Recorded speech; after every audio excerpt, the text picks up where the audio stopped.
O Instituto Paraná Pesquisas está divulgando um cenário, um levantamento mostrando como está a corrida eleitoral para a Prefeitura de São Paulo. Vocês lembram que o Congresso Nacional, por uma proposta de emenda constitucional, alterou a data da eleição desse ano para prefeito e vereador. As eleições não vão acontecer em outubro, como determina a Constituição Federal. Por conta da pandemia, as datas foram transferidas para novembro. No dia 15 de novembro, nós vamos ter o primeiro turno da eleição municipal em todo o país. E esse levantamento do Instituto Paraná Pesquisas vai ser detalhado agora para você, aqui ao vivo, com o Murilo Hidalgo, do Paraná Pesquisas, que está conosco ao vivo em áudio e vídeo aqui na Rádio Bandeirantes. Como vai, Murilo? Tudo bem? Bom dia. Bom dia, é uma satisfação estar com os amigos da Rádio Bandeirantes. Murilo, no cenário espontâneo, né, aquele em que não se diz nome de candidato, apenas se pergunta para o entrevistado em quem ele votaria, 72% dos entrevistados dizem que não sabem em quem votariam se a eleição fosse hoje. 15% disseram que não vão votar em ninguém. Chamou a atenção esse percentual elevado? É normal a essa distância da eleição? Há influência da pandemia nesse resultado colhido aí no cenário espontâneo? Olha, se a gente comparar 4 anos atrás, esse resultado já não é tão normal assim, mas levando em conta que a gente está vivendo um período de pandemia e pouco se fala em eleição municipal nesse país, o resultado passa a ser bem normal, que a eleição, infelizmente, ainda ela está muito distante da população, né? Ainda não é um assunto principal da agenda as eleições municipais. A gente espera que com a proximidade das eleições e com o Congresso tendo marcado as eleições, agora definindo uma data, essa pauta entre em voga, né? Porque hoje pouco se fala sobre eleições municipais nesse país.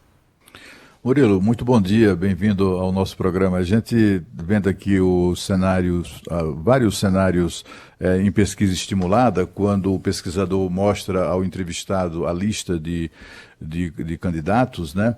A gente verifica que o famoso cavalo paraguaio das eleições municipais de São Paulo, Celso Russomano, foi ultrapassado pelo prefeito Bruno Covas. É uma coisa um tanto quanto incomum. A essa altura dos acontecimentos nas eleições anteriores, Celso Russomano estava bombando na frente, né?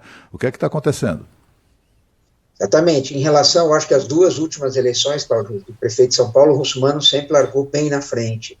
Eu acho que a pandemia fez com que os prefeitos, de uma maneira geral, em especial o prefeito Bruno Covas, pulasse na frente, né? Hoje ele tem uma vantagem considerável já, certo? Ele arranca na frente, né? O que é muito bom para ele, o que provavelmente isso venha a facilitar as alianças que ele venha a costurar nessas eleições. Agora chama atenção também, né, Cláudio, com essa quantidade de candidatos, se todas essas candidaturas se confirmarem, é muito, mas muito provável 2 turnos na cidade de São Paulo, né? Deixa eu colocar aqui para os nossos ouvintes também. Bom dia, Murilo Hidalgo, bem-vindo, hein? Vou resumir os cenários. É claro que nesse momento a pesquisa eleitoral ela serve também para medir o potencial eleitoral de cada pré-candidato, sentir um pouco o clima da pesquisa, do ambiente político, porque ainda os prazos para que as candidaturas sejam oficializadas não venceram. E eles foram todos arrastados para frente, não é? Depois que a Câmara e o Senado Federal decidiram postergar as eleições para o mês de novembro. Nesse cenário 1, na pesquisa para a Prefeitura de São Paulo, feita pelo Instituto Paraná, nós temos aqui a intenção de voto para Bruno Covas, Celso Russomano, José Luiz da Atena, Márcio França e Marta Suplicy. São esses os 5 primeiros colocados da pesquisa. Nesse caso aqui, o prefeito Bruno Covas lidera com 22,6%, seguido por Celso Russomano, 18,3%, José Luiz da Atena, 12,9%, Márcio França, 7,8% e Marta Suplicy, 6,5%. Num segundo cenário, e claro, todos esses números estarão aqui nas redes sociais da Rádio Bandeirantes. Num segundo cenário, com Bruno Covas, Celso Russomano, Paulo Scaff pelo MDB, e não José Luiz da Atena, Márcio França e Marta Suplicy, o cenário é o seguinte: Bruno Covas também na liderança com 22,8%, Russomano com 20%, Scaff com 10% e Márcio França com 7,7%. Cenário 3, com Bruno Covas, Datena, Márcio França e Marta. Nesse aqui não há a presença de Celso Russomano. Como fica a distribuição de votos? O atual prefeito tem 25,9%, Datena 19,5%, Márcio França 9,4% e Marta Suplicy 7,6%. E um último cenário, um quarto cenário, em que Datena e Celso Russomano não aparecem no estímulo aos entrevistados. Temos Bruno Covas com 33,6%, na sequência Márcio França com 12,6%, Guilherme Boulos com 7,2% e Andréa Matarazzo com 6,8% das intenções de voto. E o que a gente vê aqui, não é, Murilo, é que nesses 4 cenários, o prefeito Bruno Covas lidera as intenções de voto nesse momento. É um retrato de agora, não é? Outros prefeitos também, Murilo, em outras capitais pesquisadas pelo Paraná Pesquisas, tiveram um avanço nas intenções de voto nesse contexto de pandemia? Thaís, a maioria dos prefeitos, com a pandemia, eles passaram à frente. Eles estão tendo uma vantagem muito boa por causa da exposição que eles estão tendo, né? E principalmente, Thaís, porque os grandes problemas dos municípios, entre aspas, para a população, diminuiu. O problema do transporte coletivo, o problema provavelmente de segurança, fala-se muito pouco, a saúde pública, né, Thaís? As consultas em postos de saúde, de uma maneira geral, diminuíram muito também. Então, quer dizer, isso deu um respiro aos prefeitos, e principalmente a exposição que estão tendo, o número de entrevistas e a população, de uma maneira geral, pelas nossas pesquisas, Thaís, o problema da pandemia não está ligado ao prefeito. Então, essa é uma vantagem que eles estão tendo nesse momento, né? Vamos ver na frente, né, Thaís? O que eu acho? Quando chegar em novembro, quando a gente tiver a eleição, vai depender demais de como estará o bolso do cidadão. Isso eu acho que vai pesar muito na eleição. Como estarão as contas públicas? Os prefeitos estarão pagando o salário dos funcionários públicos? Como que eles chegarão lá na frente? Tudo isso vai pesar. Isso vai ser um ponto muito importante, o bolso, tanto da prefeitura quanto do cidadão, em novembro, né? Tem um dado na pesquisa, não é, Murilo, que mostrando o potencial eleitorado de cada um dos principais candidatos, mostra que o prefeito Bruno Covas tem a menor rejeição. A rejeição é alta, 44% dos eleitores dizem que não votariam nele para prefeito de jeito nenhum, mas os demais candidatos têm uma rejeição ainda maior, né? Chegando ao petista Gilmar Tato, que é o recordista, com 58,1% do eleitorado, dizendo que não vota nele de jeito nenhum. Depois do Bruno Covas, vem o Datena, com 44,7%, depois o Celso Russomano, com 45,1%, é até uma surpresa também, a baixa rejeição a Russomano. Depois Márcio França, do Partido Socialista Brasileiro, 50,1% dizem que não votam nele de jeito nenhum, e depois o Gilmar Tato com 58,1%. Em que medida, pela experiência que você tem, em que medida esse indicador, né, de rejeição é determinante no desempenho de cada um dos candidatos? Olha, Cláudio, isso fica muito claro. Se tivesse um fato novo na eleição de São Paulo, teria muita chance de ser candidato, né? Porque se a gente for ver a rejeição dos 3 principais candidatos que lideram a pesquisa, eles estão empatados tecnicamente numa rejeição numa casa de 45%. Vale salientar também, Cláudio, até a eleição passada, a média de uma rejeição dos políticos no Brasil era de 30% a 35%. Nessa eleição, já pulou, eu te diria, entre 40% e 45%.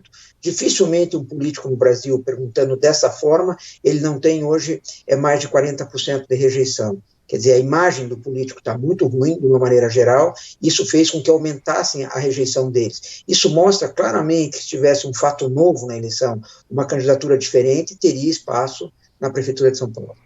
Murilo, do mesmo modo... Do mesmo modo, né, não é, Pedro, Murilo, Thaís, com esse empate aí, né, de 44 a 45,1 de rejeição entre Celso Russomano, Bruno Covas e Datena, algum deles cometa um erro enfim, algum gesto, alguma declaração, algumas palavras que possam desagradar o eleitor, também ele pode sair desse, digamos assim, desse empate técnico aí de rejeição, né? Exatamente, e mostra claramente, como eu te falei, que pode, se tiver uma candidatura nova, se ainda aparecer um fato novo, pode surpreender na cidade de São Paulo, porque a rejeição deles é muito grande, e se tiver um fato novo e for ao segundo turno, esses 3 candidatos terão muita dificuldade. Agora, eles se enfrentando, a rejeição zera, né? Porque a rejeição é muito parecida, aí esse fator zera. Murilo, esse crescimento do atual prefeito Bruno Covas, que é candidato à reeleição, ele acontece em toda a cidade de São Paulo, em alguma região mais específica, algum segmento, classe social ou faixa etária específico, ou é um crescimento pulverizado? Olha, é um crescimento pulverizado, ele cresceu na cidade inteira. Certo? Se a gente for ver a estratificação dos votos dele, ele tem um pouco mais de voto feminino do que masculino, 24 a 21, por faixa etária, mais ou menos tudo parecido, e por escolaridade. Quanto mais estudou, mais vota no Bruno Covas, né? Quanto mais escolarizado. No fundamental ele tem 19, no ensino médio 22 e no ensino superior 26% dos votos. Dá para a gente associar o desempenho que está tendo o prefeito Bruno Covas durante a pandemia a esse resultado aí da intenção de voto para a próxima eleição, Murilo? Eu acho que sim, eu acho que ele, assim, infelizmente, de uma maneira geral, todos os prefeitos foram beneficiados pela pandemia, né? Eles ajudaram muito os prefeitos, porque só se discute pandemia, não se discute os problemas da cidade. Hoje a pauta, quando ele dá uma entrevista na Rádio Bandeirantes, provavelmente 70% do tempo dessa entrevista seja sobre a pandemia, ou até mais, né? Então os grandes problemas hoje os prefeitos não estão falando, mas isso talvez na eleição volte. Agora, não tenho dúvida que vai voltar de uma maneira muito mais fraca, porque o período que antecedeu a eleição, esse assunto não foi discutido, né? Nem está na pauta da população. Bem, quem está com a gente ao vivo aqui na Rádio Bandeirantes é o Murilo Hidalgo, que é do Instituto Paraná Pesquisas, fez esse levantamento sobre intenção de voto para a Prefeitura de São Paulo. E aí há outros dados aqui importantes que eu queria compartilhar com o nosso ouvinte e também te ouvir, viu, Murilo? Por exemplo, a avaliação das gestões do presidente Jair Bolsonaro e do governador João Dória, na cidade de São Paulo. Presidente Jair Bolsonaro tem avaliação ótima / boa na cidade de São Paulo, de 27,5%, mas avaliação ruim / péssima de 46,1%, quase o dobro, não é? No caso aqui da administração estadual, o governador João Dória tem avaliação ótima e boa de 23,3% e ruim / péssima de 38,1%, um pouco menor do que a avaliação negativa do presidente Jair Bolsonaro. No caso do prefeito Bruno Covas, ótima, boa a avaliação, 34%, e ruim / péssima, 30%. Ou seja, entre os três, Bruno Covas é nesse momento quem tem uma melhor avaliação da população, né, Murilo? Com certeza, Thaís. Hoje o Bruno é o que tem a melhor avaliação dos três, e o que chama atenção também é que tanto o Bolsonaro quanto o Dória, eles não serão, nessas eleições municipais de São Paulo, grandes cabos eleitorais até esse momento, né? Eu acho que para o Bruno e para os demais, a figura dos dois vai ficar um pouco distante. A oposição a eles é que tende a trazer eles para o pleito. Mas os dois... Mas com a diferença, né, Murilo, que Bruno Covas é o candidato de João Dória, né? E o presidente Jair Bolsonaro já disse que a tendência dele é não interferir nas eleições municipais, né? Exatamente. Então, essa é uma questão que o Bruno vai ter que analisar para frente, como vai utilizar isso e como a oposição vai utilizar esse apoio também. Então, é uma questão. Agora, o que chama atenção, Thaís, é a melhora do Bruno, né? O Bruno melhorou muito em relação à pesquisa anterior, que foi publicada, inclusive, com a Rádio Bandeirantes. O Bruno é o único que melhorou muito, né? O Bruno está subindo. O Bruno está subindo. A curva dele é positiva, né? Agora a gente percebe, como destacou a Thaís, que os paulistanos, 57% dos entrevistados, desaprovam o Jair Bolsonaro. Mas o Dória não fica muito atrás, ele fica, quer dizer, ele está atrás, mas são 52,5% dos 52,4% que desaprovam também a gestão de João Dória. Aí, de fato, o apoio de um ou de outro não será bom negócio, não, né, para qualquer candidato, né? Quer dizer, na campanha, por exemplo, do Bruno Covas, destacar o apoio do Dória é uma coisa que vai pegar mal para ele, digamos assim. Exatamente, Cláudio. Uma coisa que chama a atenção é que o ótimo e o bom do presidente Jair Bolsonaro é melhor que o ótimo e o bom do João Dória, que mostra que o Bolsonaro ele mantém aqueles 30% dele impressionante. Isso não mexe. É uma coisa impressionante. Quem é Bolsonaro é Bolsonaro.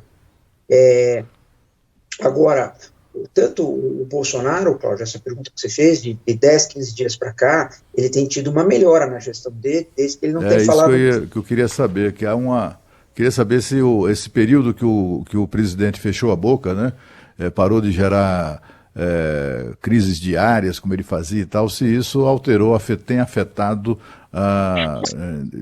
enfim, tem sido detectado pelas pesquisas. Com certeza, Cláudio, ele teve uma melhora, ele está tendo uma melhora, assim, eu te diria que as próximas pesquisas nacionais devem captar essa melhora dele pelo fato de não estar criando tanta crise política. Um dado que chama atenção é a popularidade do Bolsonaro. Quando a gente vê o aprova e o desaprova dele, hoje ele tem 41% de aprovação no ensino fundamental contra 30% de aprovação no ensino superior, o que mostra que essa renda, esse programa que ele está distribuindo, essa ajuda, está surtindo efeito para ele. Ele perdeu o eleitor dele, que inicialmente eram as pessoas mais escolarizadas, e está ganhando o pessoal de baixa renda, né? Isso é claro que essa mudança do eleitor do perfil do presidente Bolsonaro. Murilo, pela sua experiência, né, essas pessoas que estão dizendo aí na pesquisa do Instituto Paraná que não vão votar em ninguém na próxima eleição, esse eleitor ainda pode ser conquistado de alguma forma, né? No cenário espontâneo, esse número chega a 15%, né, do eleitorado, com a margem de erro aí 3 para mais ou 3 para menos, é um número muito alto. Dá para ganhar esse eleitor? Os candidatos conseguem ainda falar com esse eleitor? Ou o sujeito já desencanou da política e esse é aquele que não será seduzido por nenhuma proposta? Olha, Pedro, como a gente está vendo isso? Esse eleitor, no final, o que vai chamar muita atenção é o fato, primeiro, o que está se prevendo, tá? Que vamos ter uma abstenção, se a pandemia continuar, se não vier a vacina, a gente acredita que nós vamos ter uma abstenção histórica no país, histórica. Muitas pessoas devem não comparecer a votar, o que é muito ruim, certo? Segundo, o eleitor, no final, esses 45 que rejeitam um e rejeitam o outro, ele acaba votando, no final, por exclusão, para que o outro não vença, certo? Então, isso faz com que esse voto, no final, vire um voto útil e as pessoas acabem votando num ou no outro. Agora, essas eleições elas vão chamar muita atenção se não houver um engajamento muito alto e uma segurança que o eleitor vai votar com relação à Covid, da abstenção. Isso nos preocupa muito. Isso pode fazer com que a eleição no dia se torne imprevisível, né? Bem, eu queria agradecer ao Murilo Hidalgo, do Instituto Paraná Pesquisas, detalhando esse levantamento sobre intenção de voto para a Prefeitura de São Paulo, conosco aqui na Rádio Bandeirantes. Murilo, obrigada, hein? Seja bem-vindo, até a próxima. Eu que agradeço e sempre à disposição dos amigos da Rádio Bandeirantes.